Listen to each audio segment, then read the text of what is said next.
Welcome back to The Link. We are delighted to welcome to the set of The Link Dr. Carl Binder, co-founder of the Performance Thinking Network. Carl, welcome to The Link. Thank you, Mark.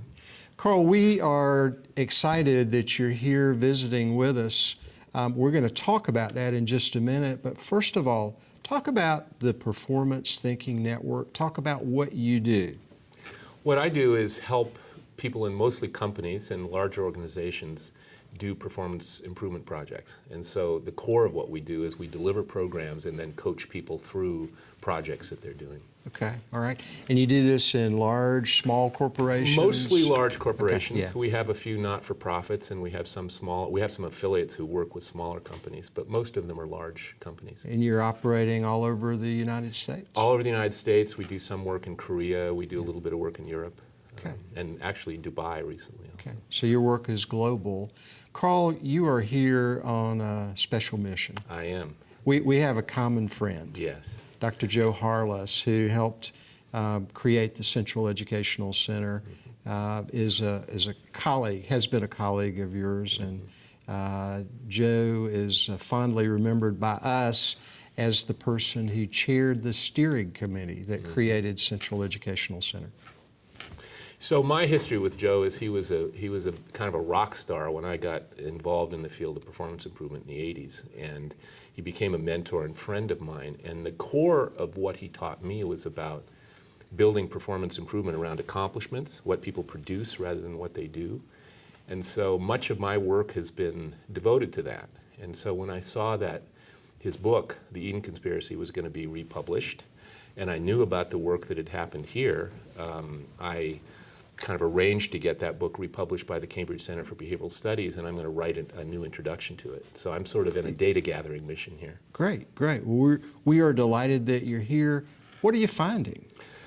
It's very exciting. What I'm finding is that what I already kind of knew about accomplishment-based performance improvement in companies is even sort of more powerful in the educational environment, and particularly in the community. And so what I'm noticing all the way from speaking with stakeholders who were involved in the creation and development of this program, and seeing students who are engaged and enthusiastic, that it really makes a difference when you build community support, when you look at it systemically, and when you focus on accomplishments.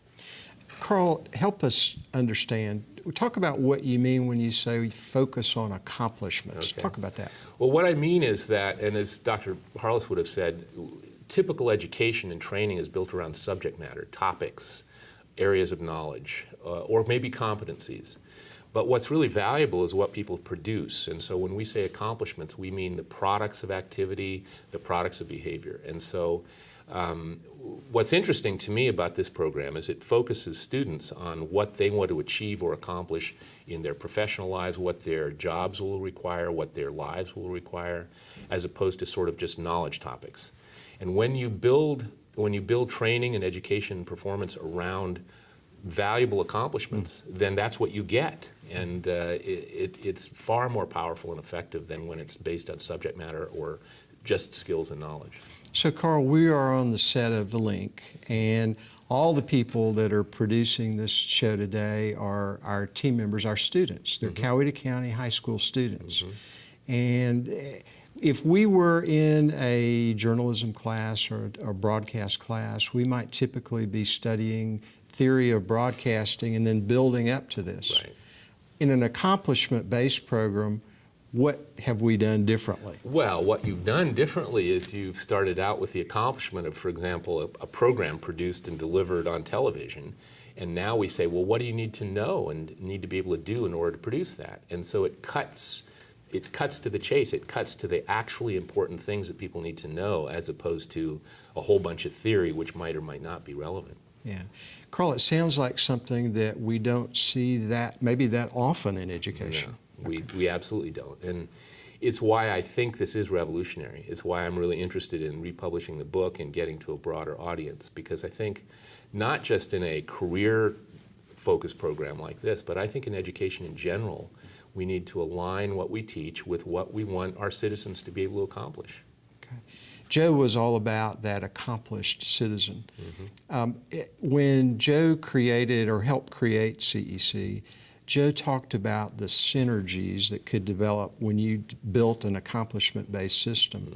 You just talked about the community engagement. Could you speak to that? Is that what he's talking about? Well, I think it's exactly what he's talking about. Yeah. If you ask a group of people what you think somebody ought to know, there's any number of things, people's favorite topics and all the rest of it. But if you say, what should students be able to accomplish, there's a certain objectivity about that where everybody begins to sort of line up behind that and recognize, oh, this is what they need to be able to do, this is what they need to be able to know. We can verify that by looking at jobs, by looking at their life requirements and so forth. So accomplishments are real. They're the actual things people need to achieve. And if we build things around that, we'll get basically better performance and learning. So Joe talked about doing this at the grassroots level. He said you had to do it in local communities. Yes. Do you believe that? I believe that absolutely. Yeah. My early part of my career was about effective instructional methods. Yeah.